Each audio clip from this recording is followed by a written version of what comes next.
Question number 21. So Indians consumed 40 kilograms of potato. So quantity is 40, price is 20. Elasticity of demand is given to us as minus 0.4 and elasticity of supply is given to us as 0.5. Now using the formula of elasticity, let us put in the information that we have. So this is minus 0.4, which is equal to minus dx by dt, which is still unknown, multiplied by the price, which is 20, and quantity, which is 40. Now this tells us that dx by dp should be equal to, so cross multiplying, so this is half, so dx by dp is 0.4 into 2, which is 0.8. Now we know that the slope of the demand curve, the slope of the demand curve is dp by dx. Okay, so that is going to be 1 by 0.8, which is 1.25. So now let's look at the options where we have the slope of the demand curve is 1.25. Okay, so we have these two options here, where the slope of the demand curve is minus 1.25. Okay, so now we have two options. So then we will have to calculate the slope of the supply function. Okay, now it is possible for us to solve for the supply function just the way we are doing for the demand function. But we see here that the slope of the supply function is given as 1. Okay, because dp by dq for both these options here and here are 1. So that means the slope of the supply function must be 1. What we need to know is the intercept of the supply function. Okay, so let's calculate that. Now to calculate the equation of the supply curve, the equation of the slope point formula is y is equal to mx plus c. Now y is price here, m is the slope, and x is quantity, and c is the intercept. Now price given to us is 20, the slope would be 1, quantity is 40. So we can calculate c from this. So c is minus 20. So the intercept is minus 20. So now let's again check for options where intercept is minus 20, and it seems that this is the right answer. So the right answer is option C. Question number 22. So this is a question on the Cournot model, for which we have the demand function, which is given by 140 minus Q, and quantities are by two restaurants, QS and QT, and the marginal cost of each restaurant is 20. So now we have to solve for the Cournot quantities. So let's make the profit function for the first firm, and let's call it QS, which will be equal to P into QS minus MC into QS. So this is going to be 140 minus QS minus QT multiplied by QS minus 20 QS. Now let's differentiate the profit function with respect to quantity. So we'll get 140 minus 2QS minus QT minus 20 is equal to 0. So this is the reaction function of QS in terms of QT. So this is going to be 120 minus QT by 2 is equal to QS. Now this is the reaction function. Now ordinarily what we would need to do is we would need to find the reaction function for QT and then simultaneously solve them. In this case we don't need to do that because both the firms are identical. So we have two identical firms.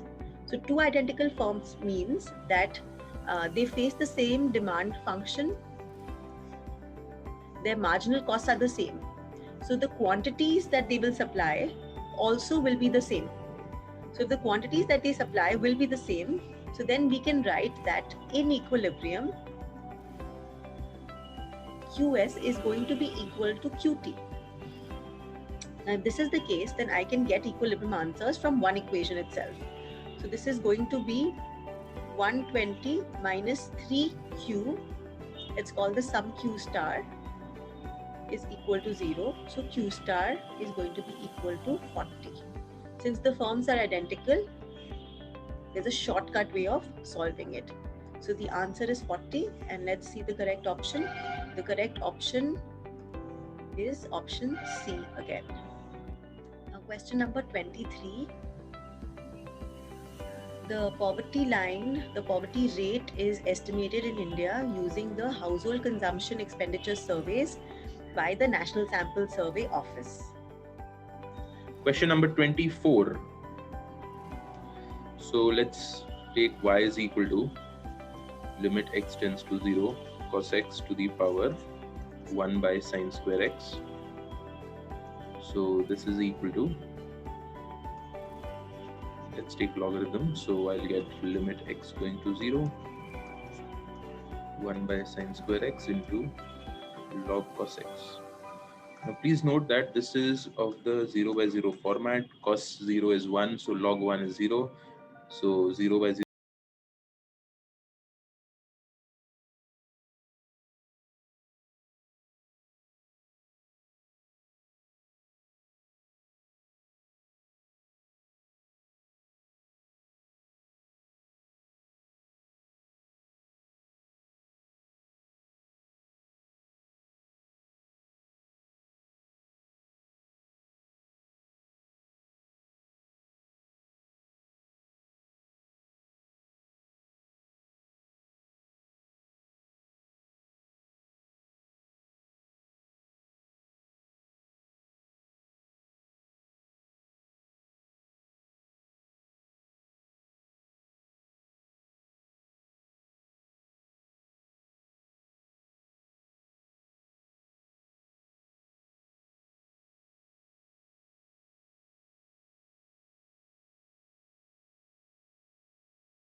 About differentiability now. So it is a continuous function. Now let's talk about the differentiability.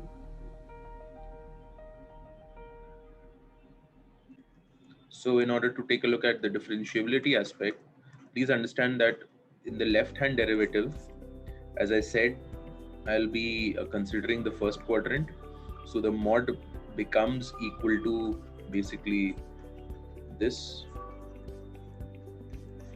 And for the right hand, I will make it minus cos pi by x. Okay?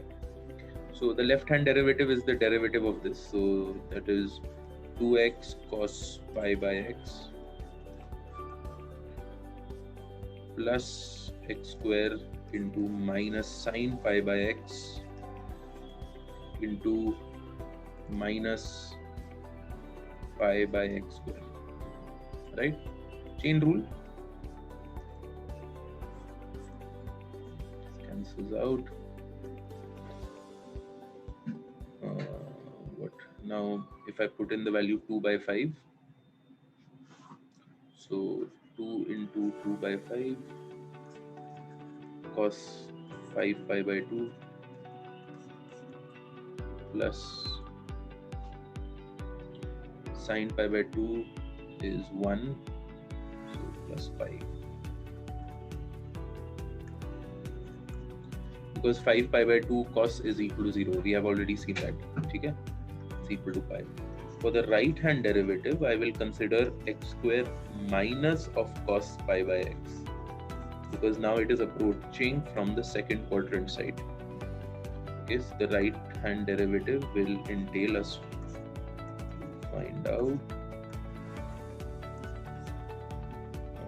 plus x square sine pi by x into minus pi by x square. Right? This cancels out. This first part is equal to 0 because again I'll get cos 5 pi by 2, which is equal to 0.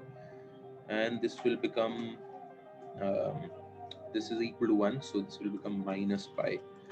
So the right hand derivative is equal to minus pi, whereas the left hand derivative was equal to plus pi. So therefore, there is a question mark on the differentiability aspect. Okay, it will not be differentiable because the left hand derivative is not equal to the right hand derivative. So the answer is, it is continuous but not a differentiable function. Option A. IIT JAM 2021 mock test, question number 26. Objective function z is equal to 3x plus 2y to be minimized over this region.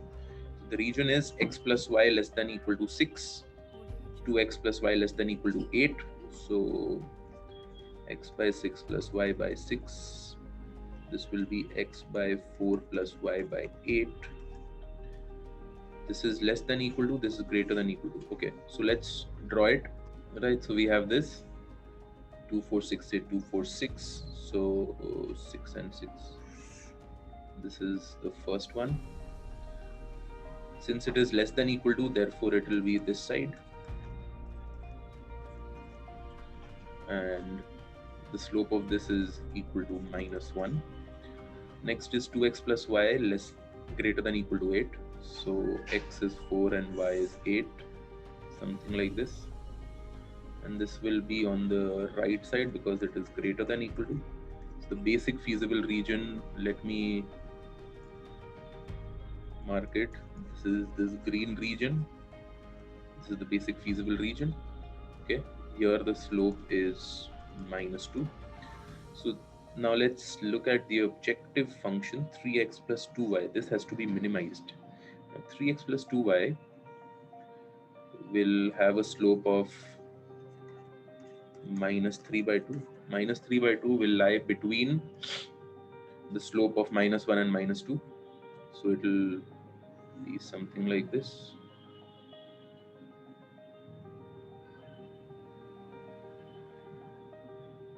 Okay. If I were to see it, see, this is steeper than minus 1, but it is flatter than minus 2. Now, moving towards the right, as much as I move towards the right, I'll be maximizing it. So if I have to minimize it, I need to move it as much as I can towards the left. As much as I can towards the left, I'll be left with this point, which is 4, 0. Okay.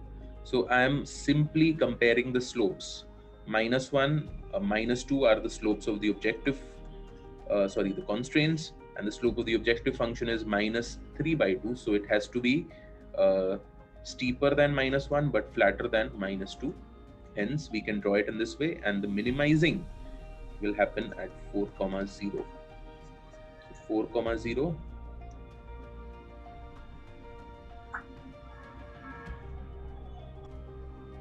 The value of the objective function for this value is 3 into 4 plus 2 into 0, 12.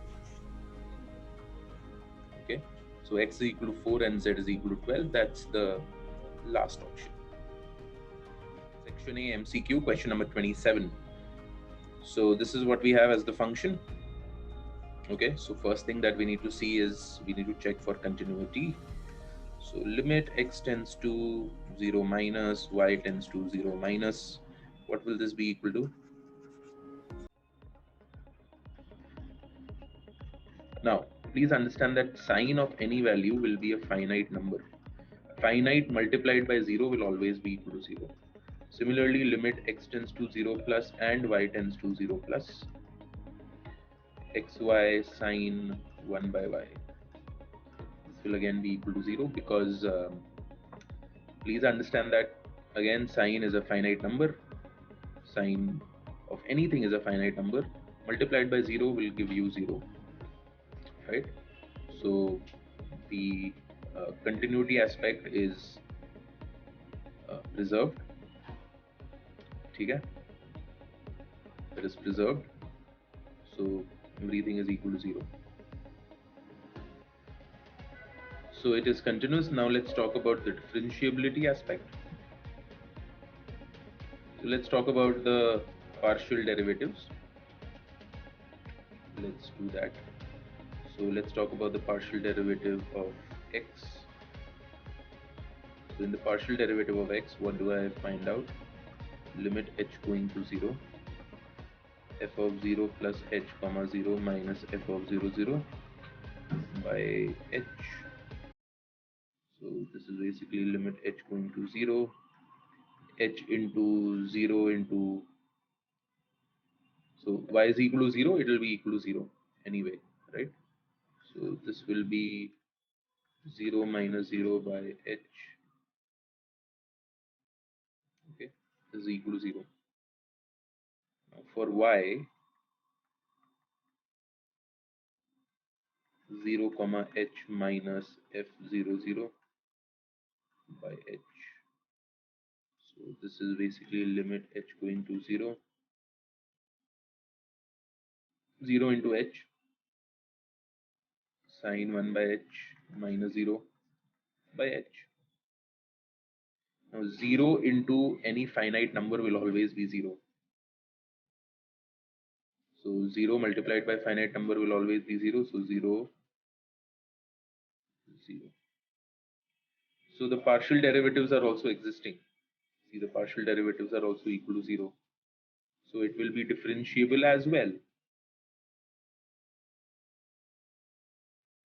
That's the answer. JAM 2021 mock test, section A, question number 28. We need to solve this differential equation dy dt is equal to y minus 2 into y plus 1 square. Then what can be said about y is equal to 2? Let's go on the whiteboard and try to solve it. Okay, so what do we see here? We have this equation. So we try and integrate it in this way. Dy dt is equal to y minus 2 into y plus 1 whole square. Take it on the other side. Partial fractions. Okay, take these, set 1 by y minus 2 into y plus 1 square is equal to a by y minus 2 plus b by y plus 1 plus c by y plus 1 square, and then put it in partial fraction framework. Compare the numerators. You will see that the values will be c is equal to minus 1 by 3, a is equal to 1 by 9, and b is equal to minus 1 by 9. You can see the working here. Okay, you can see the working easily. Now just put it in this equation here. Therefore, what will I get? I'll get this as the expression. Okay, so what will this be? 1 by 9 ln y minus 2 by y plus 1 minus becomes plus minus minus, so 1 by 3 into y plus 1 is equal to a constant plus t. This is what we'll get. Now y is equal to 2 if I put, please notice that that will make this inside part of the logarithm to be 0. If this is equal to 0, it goes to minus infinity. So if it is going to minus infinity when y is equal to 2, how can this be an equilibrium solution? This will be an unstable equilibrium. This is not a stable one, because y can be greater than 2, can be less than 2. I will have a finite solution. But as soon as y becomes equal to 2, it is going to plus infinity. Okay, it will not work. Therefore, it's an unstable equilibrium. Therefore, I will mark the answer an unstable equilibrium solution. Section A, MCQ, question number 29. We have this as the difference equation. Now t is greater than or equal to 2. Therefore, 4a2 is equal to a1, which is equal to 0 plus 3. So a2 is equal to 3 by 4. 4a3 will be equal to 3 by 4 plus 3, which is equal to 15 by 4. Therefore, a3 will be equal to 15 by 16. A4, 4a4 is equal to 15 by 16 plus 3, which is 48 plus 63 by 16. Therefore, a4 is 63 by 64.